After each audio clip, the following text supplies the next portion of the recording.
Então, enfim. Meu nome é Júnior, né? Todo mundo me chama de Vitorino, me conhece como Vitorino. Eu sou Head de Tecnologia na Tom Comunicação.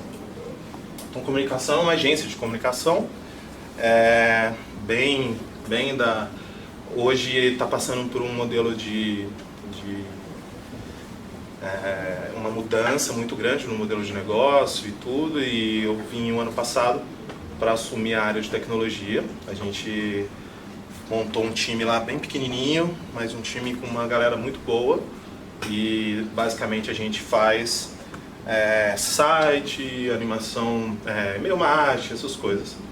O que para algum de vocês pode parecer uma coisa muito banal e tal, mas a gente veio com uma pegada de tentar executar todos esses trabalhos com muita excelência. Então, ser o melhor possível no trabalho, com esses trabalhos. Então, começo com esse aviso, né? Eu falo palavrão, que eu posso zoar um ou outro framework aqui. Então, não levem pro pessoal, não tem... Eu acho que esse tempo todo que eu trabalho com desenvolvimento, eu já aprendi um pouco a não me apaixonar tanto por coisas que são passageiras, né? Frameworks nascem e morrem todos os dias.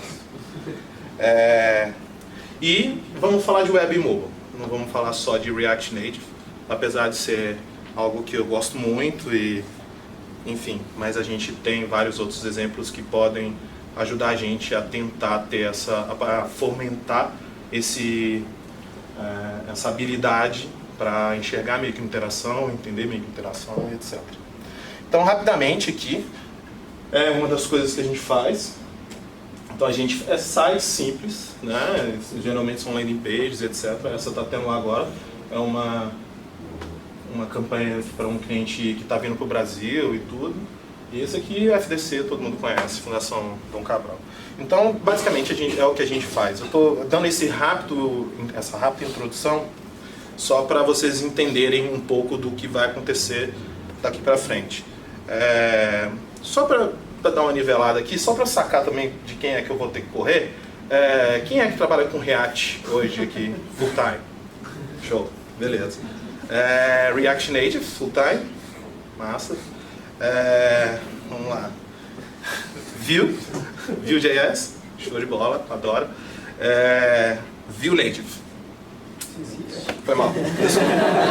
Essa eu já sabia, tá?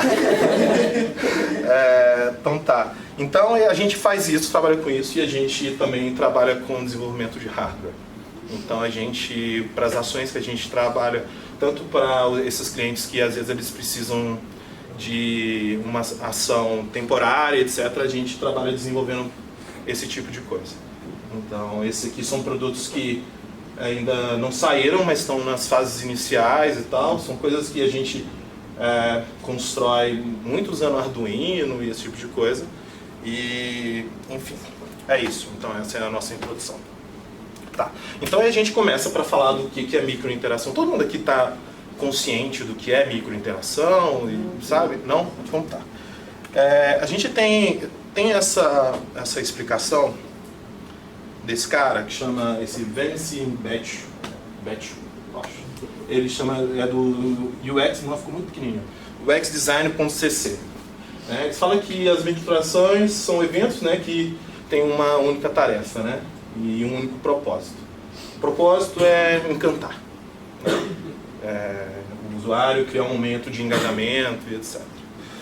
E hoje, fazendo essa apresentação na correria, como sempre, eu me deparei com esse outro dizer, que é do Pedro Aquino, que é do uxmotiondesign.com.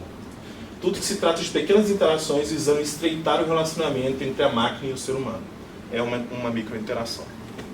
Então, basicamente, o que é microinteração? A microinteração, ela é aquilo que você trabalha dentro da sua interface para fazer com que o seu usuário se sinta mais próximo da máquina, né? Que se torne uma ação que ele reconheça ou que ele se sinta bem fazendo aquilo. Isso é um trabalho muito de experiência do usuário. A gente tem um profissional na nossa equipe de experiência do usuário e, teoricamente, a gente precisa que esse trabalho seja feito Porque no nosso modelo de negócio, onde as coisas são muito rápidas, né? Uma campanha às vezes fica 2, 3 meses no ar, a gente precisa entregar uma experiência para o usuário que não tem tempo de ser validada e por muito tempo, igual é um produto com, né, um life cycle muito grande. Então, para a gente tem que tentar fazer com que esse usuário se engaje o mais rápido possível com aquela interface, que seja fácil dele entender e que ele consiga fazer com que a gente consiga fazer com que ele execute o que a gente deseja que ele execute.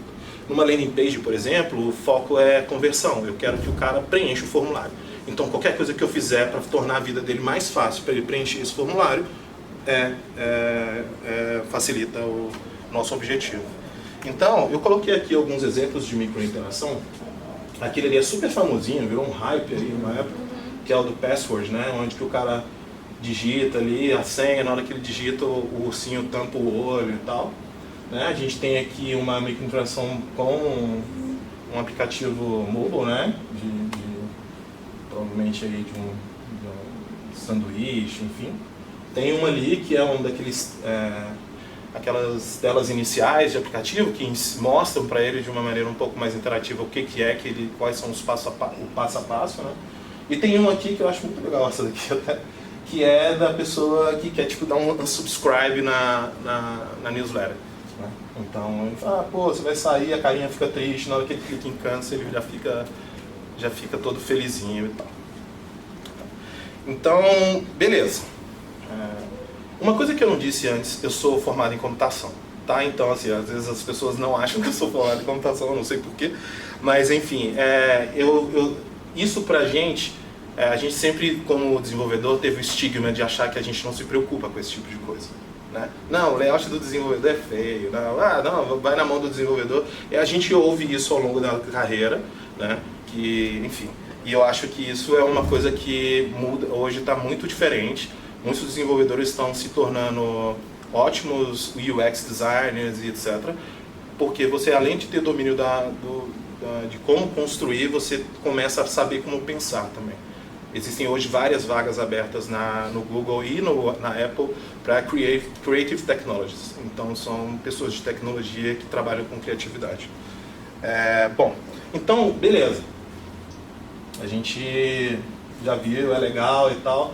Mas isso dá trabalho pra caralho, né? Tipo assim, porra, não é todo mundo que não é toda empresa que, né, tem aí disponível um profissional. Então, beleza, o que eu preciso pra... O que a gente precisa enquanto desenvolvedor, esses caras que ficam ali enfiados, a cara só no back-end e tal. Então, assim, no back-end que eu falo assim, né, só no código propriamente dito, a gente precisa praticar, entendeu? E pra praticar, não tem jeito. A gente precisa começar a entender um pouco mais do que é microinteração. Microinteração é animação, né? Animações que existem desde a época desse cara aqui, ó. Chama Charles-Émile Renault, foi o primeiro cara a fazer uma animação no cinema. Começou lá no cinema mudo. Ele fez algo semelhante a isso daqui. Então é uma rodinha com frame a frame aqui e tal, então a animação acontecia com essa rodadinha aí. Então ele fez isso com o esquema com 12 imagens. Por que eu estou falando sobre esse lance de animação? Porque as microinterações, elas precisam ter um porquê de existir. Elas precisam... não sei se vocês já podem ter visto isso de alguém. Pô, mas aí esse site ficou mó cafona e tal. Porque são gratuitos, entendeu? Se a coisa é muito gratuita e ela não tem uma razão muito clara de existir, isso acaba caindo nesse problema. Então, isso mostra pra gente que a animação, ela nada mais é do que o frame a frame. Então, entender frame a frame é um negócio que é muito simples e que, se a gente consegue entender como é uma coisa que começa e como ela termina e como é a interação entre esses dois, entre o estágio inicial e o estado final, a gente consegue entender muito bem como funciona a animação e, por consequência, a gente consegue ter um bom olho para fazer microinteração. Tá. Ok. Beleza. Como eu faço? Tem pro meu framework preferido, o Aurelia. Alguém lembra do Aurelia aí? Isso. Então, eu acho que foi uma piada, é porque eu sou velho, gente. Então, assim, o Aurelia era um framework, não sei se todo mundo conhece, mas foi um framework que foi construído por um dissidente do pessoal do Angular, um cara que era do grupo e tal, ele saiu e foi, enfim. Beleza. Não funcionou. Tá. Então, basicamente, o que a gente, antes da gente pensar em framework, a gente pode pensar no que qualquer HTML e CSS já oferece pra gente, que é o Transitions, o Keyframes e o Animation. A gente consegue fazer basicamente qualquer coisa com isso daqui. É óbvio que com um nível maior de trabalho, né? Hoje a gente precisa ser produtivo, os nossos sprints são a metade do tempo que devia ser e tal, então a gente tem essa correria. Então a gente precisa, mas entender isso daqui é um bom caminho para começar a entender como fazer essas animações. Por exemplo, eu sou o head de tecnologia, mas nem sempre, eu basicamente não programo muito mais. Mas todos os projetos eu participo com uma coisinha. Então eu abro o meu CodePen lá e a gente vai fazer, por exemplo, uma interação de um produto. Então eu vou lá, brinco com uma animaçãozinha para um produto, não sei se está dando para ver. Nossa, ficou super pequeno. Enfim, são vídeos, não vou conseguir aumentar. Então aqui a gente tem um botãozinho que seria um botão com uma animação para chamar a atenção do usuário para clicar aqui e ele saber que ali tem uma informação adicional sobre esse determinado produto. Aqui era um botão que tem uma animaçãozinha, depois eu vou liberar essa apresentação, vocês vão conseguir ver melhor. Era um botão para sair do fluxo que a gente tinha proposto numa landing page para uma universidade que a gente atendia. Então a seta dava assim, o sentido. Tem uma seta animada ali que ela faz o caminho de saída, enfim. Esse daqui, isso tudo está sendo feito com Keyframe, CSS e HTML. Não tem JavaScript, não tem nada aqui. Então aqui também, não está dando para você ver, não sei se está dando para ver, quando você vai numa interação, ali eu vou abrir para mostrar que é o código e tal, que é só HTML, que não está no CSS, não tem nada de JavaScript. Aqui, o nosso foco nessa página era que o usuário ele clicasse no botão inscreva-se. Então, qualquer coisa que a gente pudesse fazer, que chamasse atenção para ele, sem ser cafona, enfim, a gente brincou em fazer ele ficar dando esses pulsos aí. Enfim. Bom. Esse daqui é o meu Instagram. Isso é tudo que eu salvo. Então, quando eu disse que a gente precisa treinar é a gente começar a olhar coisas. Entendeu? A gente começar a entender como o fluxo das coisas funciona, como animações funcionam. Então isso daqui tudo são saves que eu vou vendo no Instagram e tal, não sei o que, eu vou salvando. E eu pego essas coisas em um determinado momento e falo, não, vou replicar isso de alguma maneira. Então aqui tem várias animações que mostram mais ou menos uma animaçãozinha para tornar aquela interação com o usuário um pouco mais interativa. Se a gente lembrar daquela primeira definição lá, que é a microinteração com um propósito muito bem definido. O botão de inscreva-se, ele tinha um propósito, o botão de saída também tinha um propósito, enfim, e é isso. Mas, de novo, a gente precisa ser produtivo, ficar lá só no keyframe não dá. Então a gente passa para algumas bibliotecas. Existem hoje várias bibliotecas, umas que vêm se reinventando ao longo do tempo.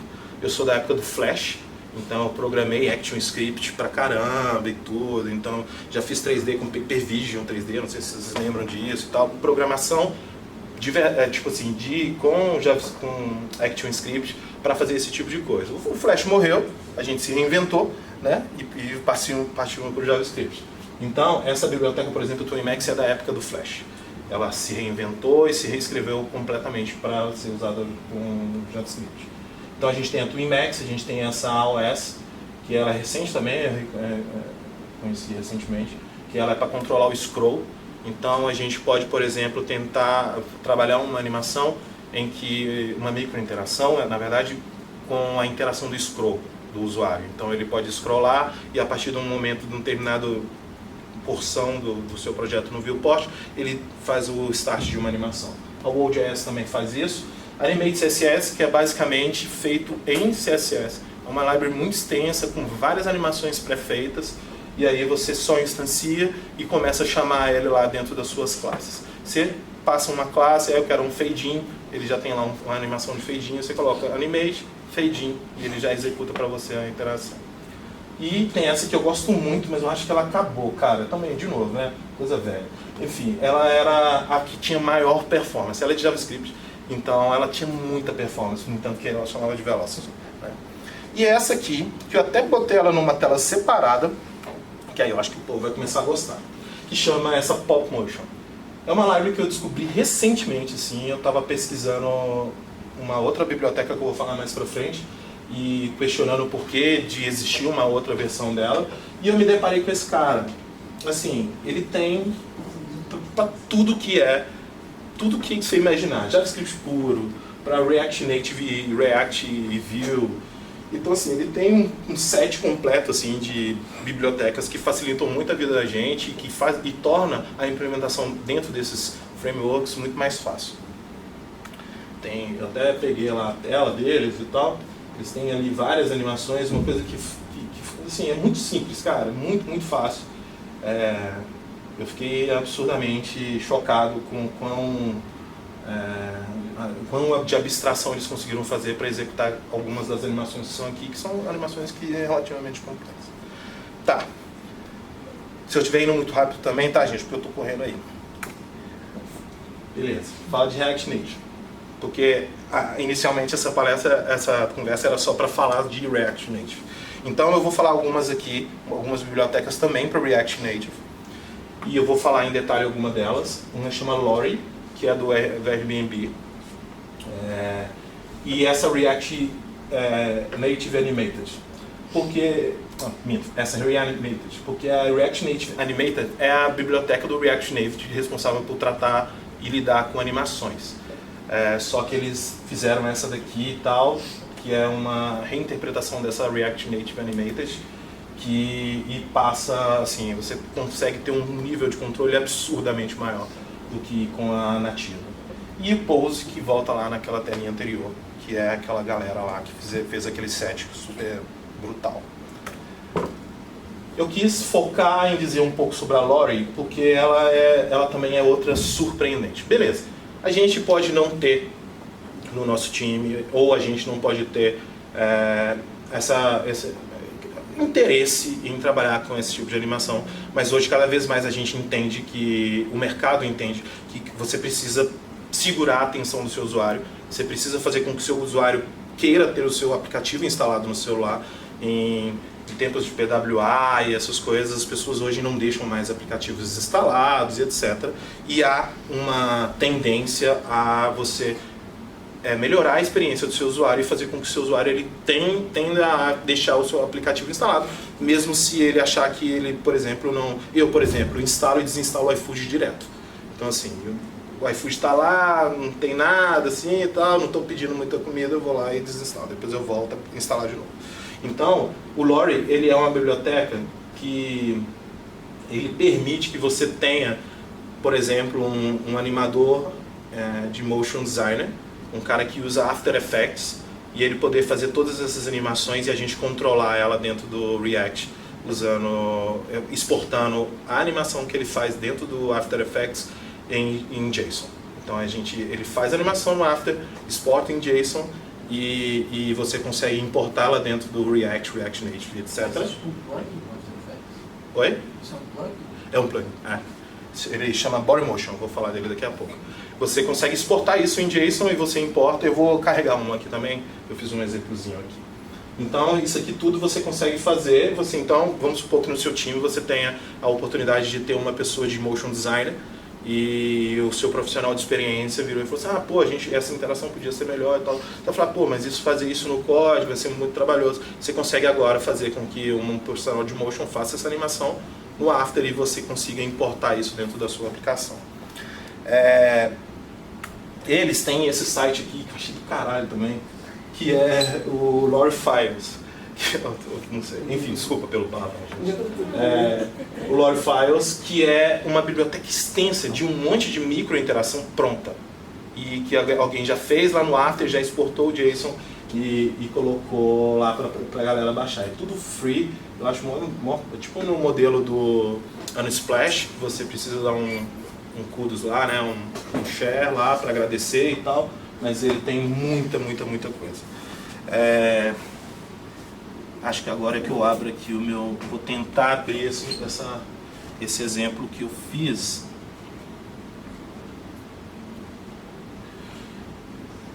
Deixa eu ver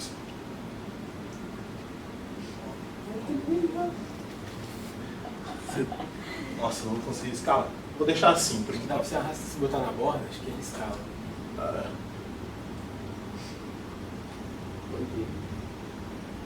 Legal. Então, o que acontece? Aqui a gente tem uma animação, isso é After Effects. Então, foi feito no After, exportou um JSON, a gente importou dentro do React Native e só colocamos aqui na tela. Aqui, isso tudo é usando o React Reanimated. Então, é aquela biblioteca. Então, eu fiz aqui um menuzinho simples aqui, abrir e fechar, né? Enfim. E isso aqui é legal, que eu tenho uns outros exemplos aqui. Deixa eu abrir meu editor.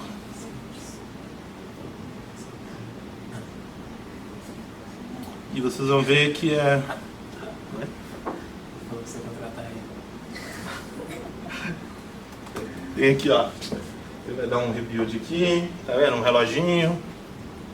Tem o... Você vê que tem um legal aqui, o Rocket. Isso tudo são JSON, tá? Então, essa animação veio também.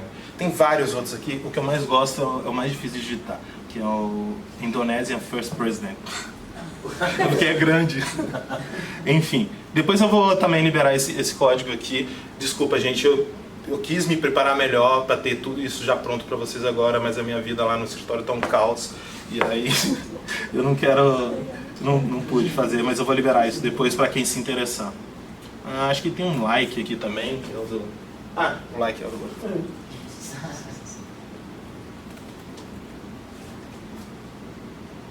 Esse eu acho ótimo. Esse, por exemplo, a gente tem um problema com formulário.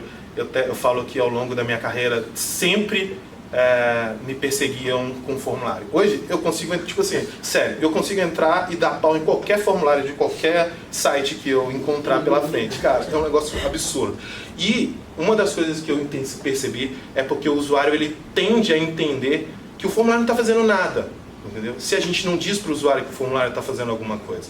Então, isso eu acho que essas interações onde a gente consegue bloquear o formulário e fazer com que ele dê um feedback é muito legal. Tem um site que chama Tympanos.net, não sei se vocês já ouviram falar desses caras, uns caras muito foda. Eles fazem muita animação, muita animação. E eles trabalham esse lance de muito feedback. Então, se você vai de um campo para outro, infelizmente aquele site primeiro lá, a gente fez ele com esse lance de status e umas animações, aquele do Escolha, o rosa, só que essa fase do projeto já acabou, então a gente já fez o deploy de uma nova versão. Mas ele tinha uma parada de você checar status e você o usuário conseguir entender o que é que está acontecendo com o formulário. É um cabo da Cruz. É o cabo? Tá. Beleza, tem vários outros aqui. Enfim, quando eu liberar esses códigos, aqui está sendo só trocar o nome do JSON, ele já está carregando e colocando ali, então vai ser fácil. Lottie Files, essa é a dica de ouro. E Bodymotion, Bodymoving, que é o aplicativo, o plugin que eu falei para o After Effects. Ele é free, ele está do Adobe Exchange, você pode baixar, instalar, começar a brincar lá, fazer qualquer coisa lá, mover uma bolinha para um lado para o outro, exporta o JSON, importa lá dentro do seu app em React Native, etc, Vue, enfim. E vocês já conseguem fazer coisas com esse cara aqui. Tá. Toda vez que eu tenho que propor uma coisa lá no meu trabalho, eu tenho que mostrar, tipo assim, beleza, quem é que tá fazendo essas merda aí? Entendeu? Você tá falando isso aí e tal, e aí eu tenho que justificar. Então aqui eu vou tentar justificar para vocês quem é que tá fazendo isso aí. E aí, no mundo real, quem tá fazendo? Né? Todo mundo tá fazendo. Entendeu? A gente ainda, no Brasil, tem uma baixa aderência disso. Os aplicativos brasileiros, eles infelizmente ainda estão no processo muito no que eu digo, de startup, etc. Eles estão num processo ainda muito de subida, né? Então, teoricamente, eles têm que focar em fazer com que o produto primeiro seja estável, depois ele seja ele tenha lucro ou consiga trazer algum tipo de retorno. E aí, quando eles estão estabelecidos, eles começam a se preocupar com esse tipo de coisa. O Airbnb é um caso. No entanto, que essas bibliotecas todas eles liberam via open source. Foi uma fase onde que eles não estavam mais nesse processo tão agressivo de crescimento, eles já estavam estabilizados, enfim. Né? Gente, foi super rápido. De novo, me perdoe por não ter preparado exemplos um pouco mais, talvez um pouco mais desafiadores, etc. Mas eu acredito que, para quem tem interesse, etc., é um bom lugar para se olhar.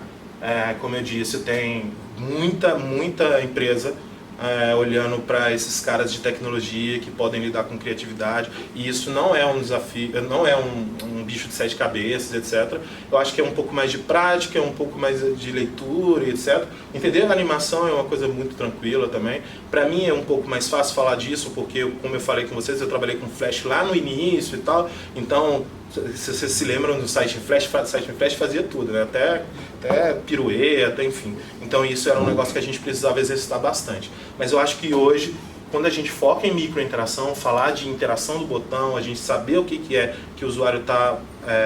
passar para o usuário o que é que a gente quer que ele entenda, é uma coisa que eu acho que a gente pode começar amanhã. Entendeu? Não é algo que seja muito difícil. Ok? Perguntas?